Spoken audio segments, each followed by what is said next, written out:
So we teach the students that the purpose of a conversation after a conflict is not to punish whoever was guilty, but to restore the good standing and community.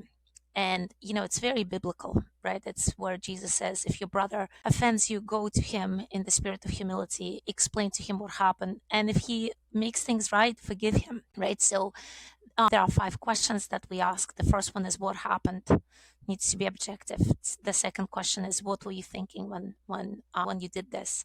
And sometimes the student says, I don't know. And you say, all right, well, I'll give you some time to just come down and we can talk about it later. I'll give you a piece of paper. Maybe you can draw, maybe you can write what was going on. The third question is who did it affect and how, right? It's important. That's the empathy building, understanding that my actions have consequences in my community. And then what have you thought about it since? And sometimes the child will be like, well, I did this. I threw his lunchbox because I thought that it would be funny and everybody would laugh.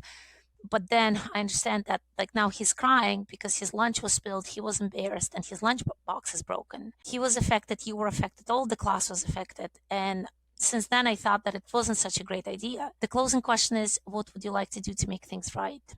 It's very important not to say, well, because you threw the lunchbox, I'm going to take some minutes from your recess. That's me deciding.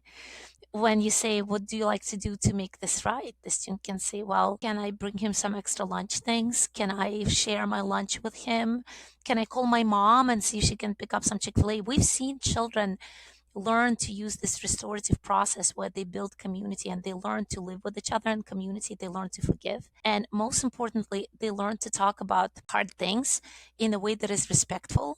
And I think that this is one of the most valuable skills that a child can learn in their childhood, because then they just own it. Also strength spotting and growth mindset, right?